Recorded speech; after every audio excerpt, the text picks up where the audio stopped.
Few characters encapsulate that mixture of fear and a thirst for power that Meredith Stout shows in the very few scenes she's in. As a Militech corpo, she is the introduction to Arasaka's chief rival in the Cyberpunk universe, and she is remembered long after her last appearance for a variety of reasons. Her presence in the game is extremely small in the overarching scheme of things, and while yes, her story is technically concluded no matter what path you choose, it always felt like there was something more to Meredith that we didn't quite get. And certainly something more to Militech, a corporation that, despite its importance in the Cyberpunk universe, seems oddly absent from the final narrative. In this video, we will be discussing what many believe is one of the most unfortunate pieces of cut content in the entirety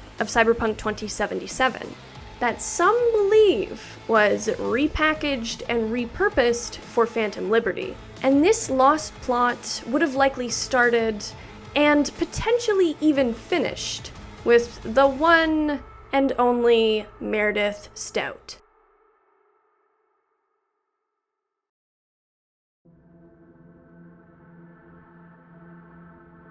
Meredith is a higher-ranking Militech corpo that we meet in the beginning of the Konpeki heist questline. Meeting Meredith is entirely optional, as you don't necessarily need to work with her in order to get the Flathead. But should you work with her, you see one of the best examples of what a corpo is like: manipulative, ruthless, and entirely self-interested. While Meredith's design conveys the power, efficiency, and authority of the entity that she works for, this facade is contrasted by her rash and impulsive behavior. When first meeting V, Meredith extends her hand and greets them politely, only for it to be a front for her men to restrain them. Meredith antagonizes V and accuses them of being a part of the plot that she is trying to foil.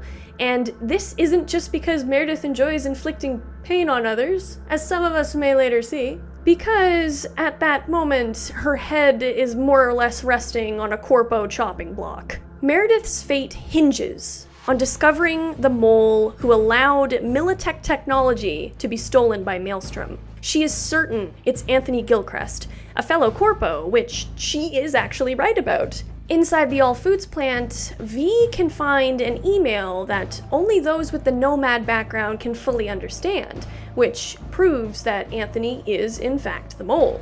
Meredith's intuition is correct, but intuition is not enough to give to her superiors as proof. And if Meredith can't prove Anthony's guilt, then she has failed in her investigation. She risks looking incompetent or even suspect. Meredith knows that the corpo power ladder is dog eat dog. After all, she herself has climbed it. If she can't get results, being demoted is the best case scenario. If Gilchrist can somehow sneak out of this trap, she could very well be screwed, especially considering her harsh treatment of him while he's been in custody. This is perhaps one of the strongest hints of Meredith's impulsivity and potentially even sadism. But Meredith is not stupid. In typical corpo fashion, when she sees an opportunity, she seizes it, even if it wounds her pride to do so. And this shows in her last-second gamble with V. In the case that Meredith gives V some spiked eddies to give to Maelstrom.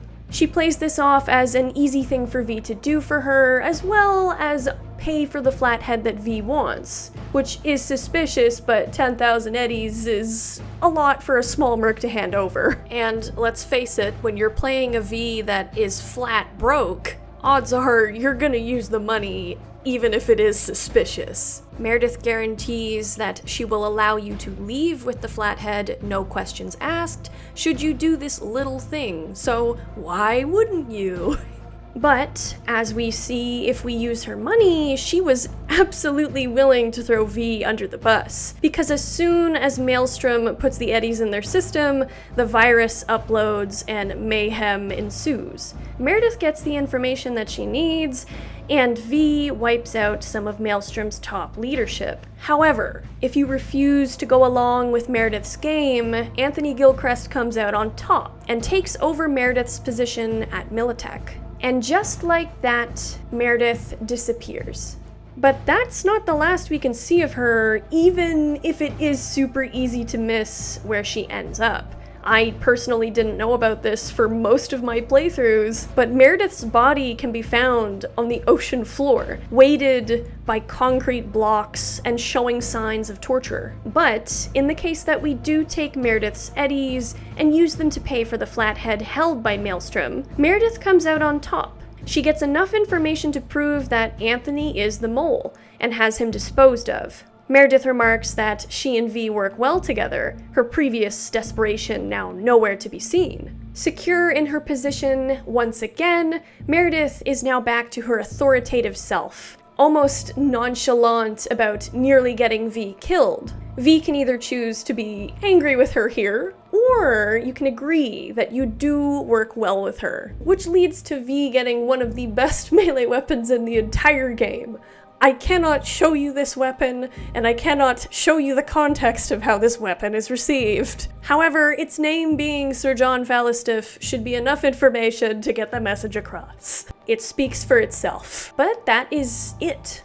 That's all we see of Meredith for the rest of the game. You never get to work with Meredith again, and she tells you this through text, rather than a final conversation face-to-face. Aside from V's possible liaison with her at the No-Tell Motel, it's like Meredith ceases to exist, and that is a shame. And at first, this doesn't really seem all that odd.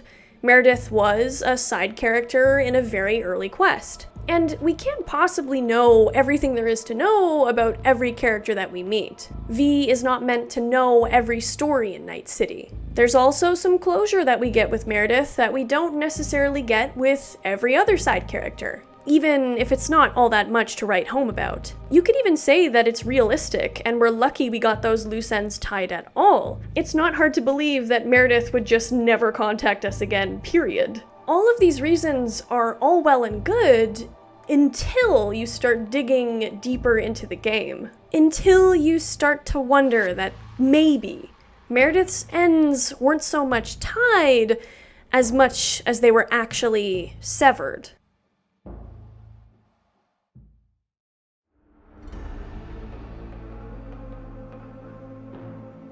I'll be the first to admit that Meredith could very well have just been intended as an introductory character to the corpo side of Cyberpunk. Meredith could have been intended as a showcase for the corpo aesthetic, or the corpo mindset to help with world building. Aside from Jenkins in the corpo intro, Meredith is our first major corpo character that we meet in the game. For me, Meredith is more memorable than any of the Arasakas. She's just scary, and Erica Lindbeck knocks it out of the park with her performance. And she helps to establish the brutality of the corpo power ladder that our V could have potentially once climbed. But the fact that we barely get any Militech in the base game at all, after this period of what feels like an introduction to the corporation, feels like a bit of a void, almost. Through Meredith, we get the base of some world building to establish Militech as a rival corporation in the setting of Night City, right down to Meredith's unique design, as well as the Militech vehicles and military we can see throughout the game. Considering all the effort that went into designing Militech and Meredith, it feels odd that they sort of fall off the map. If you think about it, there is a lot of Militech in Cyberpunk's first chapter. The optional tutorial with Tbug is played in a hacked Militech training simulator. The flathead, key to the heist, is Militech technology. And whether you side with Meredith or Gilchrist here, both of those people will give V the flathead under the table. No questions asked, and no hassle from Militech.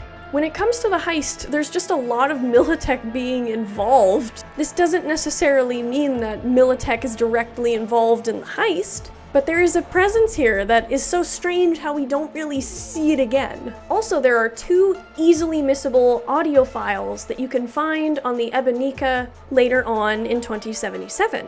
Both of these files involve Adam Smasher, who is working with some Maelstrom gangers to hold hostage somebody that Anthony Gilchrist knows. In this recording, Adam Smasher tells Anthony to stop a certain deal that Militech is making with Night Corp. This plan to have leverage by using this hostage presumably did not work, as we do find the woman's body on the ship. I can't help but wonder if this is a hint that Gilchrist was involved with Arasaka somehow, and that Maelstrom was just a middleman. Maybe this is part of a quest where later on we would discover that Anthony was working with Arasaka. And lastly, but not at all least important, is that somebody discovered in the game files the unfinished interior of the Militech building in the Corpo Plaza. You can find numerous videos exploring this unfinished interior on YouTube.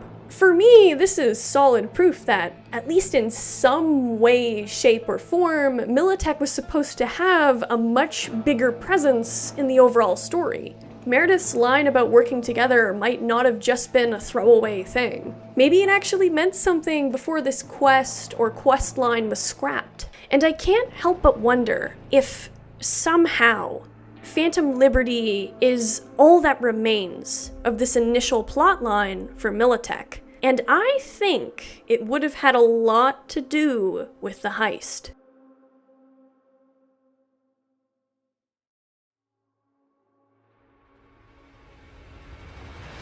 In Cyberpunk lore, Militech has a long-standing, violent history with Arasaka. The two corporations have been fighting each other for economic power, especially in Night City. Although, unfortunately for Militech, this has not been successful, as Arasaka is still the dominant corporation in Night City. However, Militech has not been unsuccessful in all of their power grabs. Even if the NUSA is a different entity in name, Militech basically holds the reins of its government. We see this very clearly in Phantom Liberty, with the fact that NUSA President, Rosalind Myers, is the ex-CEO of Militech. Many in the NUSA actually protest her running for a second term in power, because of the fact that Militech interests will remain NUSA interests. Myers is not unlike Meredith in the sense that we see her regularly being manipulative, as well as self-interested, completely willing to use other people and sacrifice them as well. With this political power at the corporation's disposal, Militech can better serve as a proper rival to Arasaka. They have more reach and resources and personnel who can carry out their interests. And one of these resources is a certain agent mentioned in a file that we can find on Space Force 1 when V boards the wreckage to find Rosalind Myers, the very first mission of Phantom Liberty. And in this report, titled Konpeki Incident Report Number 6, we discover that Militech knew some insider knowledge of Dexter Deshawn's final gig. And it's all thanks to an agent by the name of Informant 01257. And there's some really good reason to believe that we actually met this informant at the beginning of the game. Because, as somebody pointed out on Reddit, who I will say, I could not find the thread where I read this. It was a comment on a thread whose name I can't even remember. I am so sorry, but I did not find out this information. I just read it and it blew my mind. The 12th letter of the alphabet is L. The 5th is E, and the 7th is G. If you're willing to rework the 0 to an O, you get the name Oleg. And who do we know who is involved in the heist, who is a mysterious individual whose name is Oleg? Oleg Darkovich is the name of Dexter Deshawn's mysterious bodyguard, a character with very little to say and little to do, who also happens to be decked out in cyberware that suspiciously resembles military-grade stuff. Interesting coincidence, isn't it? In this report, the supposed informant was said to disappear before he could access more information concerning whoever was involved in the heist. To me, that Oleg did not report in implies that he was killed by Takamura. Although, as we see in the 2019 cinematic trailer for Cyberpunk, we see that V actually kills Oleg. It's likely that this was jumbled up due to the late-stage rewrites of the game.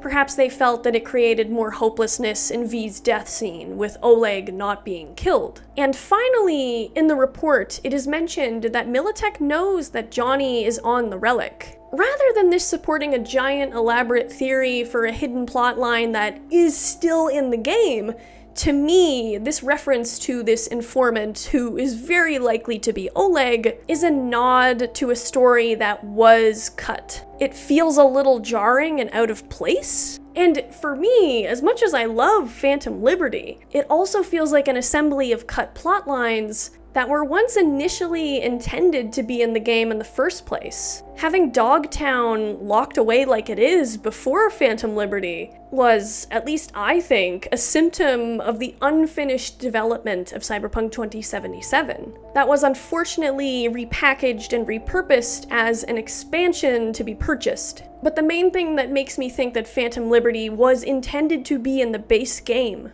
is because of how the ending you can unlock with that expansion is arguably one of the most meaningful endings in the entire game. Phantom Liberty is more engaging, in my opinion, than the entirety of the main questline. And I get this feeling that it's one of those plotlines that got axed, but they still managed to carry out in the form of releasing it as an expansion. There's a very interesting theory that Alex's story in Phantom Liberty was recycled from Tbug. Some believe that Tbug was a Militech agent. I can't find concrete proof of this, aside from the fact that Tbug's icon appears at the Cynosure facility that we can enter in Phantom Liberty, which is definitely an interesting thing. But I haven't really been able to find all that much proof proving this point, as much as I am intrigued by it, so maybe at a future date I'll delve into that. I can't help but wonder, considering Militech's involvement with the NUSA, with Oleg Darkovich likely being a Militech agent, with the strange base game omission of Dogtown then being repackaged as an expansion, and the elaborate ending of Phantom Liberty, that there was a whole plotline V could have chosen involving Meredith and Militech, and the reveal that the heist was a Militech-supported op, which would organically lead to a chain of events that could kickstart Phantom Liberty. Maybe Militech was helping with the heist because they wanted the relic. Or maybe they knew that Saburo Arasaka wanted to use it to extend his life. It is noted that Rosalind Myers, in the ending that Saburo does come back, is publicly opposed to his resurrection. After all, he is a big threat to Militech domination. I feel like it's entirely possible that Militech could have found out that this was supposed to happen, and maybe their questline would have been to stop it. Considering Songbird's ability to mess around with the relic in V's head, as well as her value to Militech and the NUSA, her character could have had, at least at one point, had something to do with seizing control of relic tech. And for Meredith as a character herself, I can't help but think that once upon a time there was a whole plot line for her.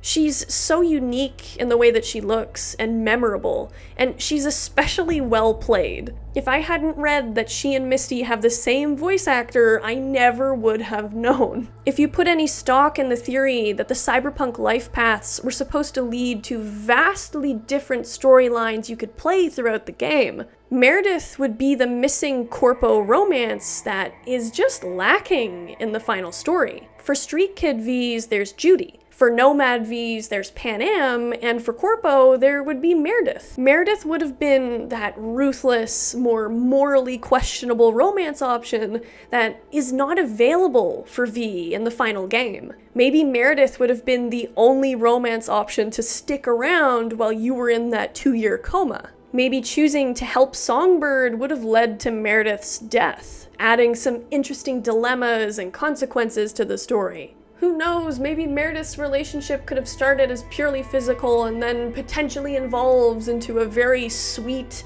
interesting romance. Most romances in Cyberpunk are pretty typical, which isn't a bad thing, but it would have been interesting to see what Meredith would have been like, even if she is terrifying. But unfortunately, we never get to see this development. We are only left with fragments that are memorialized with that one quite likely mention of Oleg Darkovich. And it exists in such a way that rather than seeming just like a cool little nod, it makes us wonder what we could have had.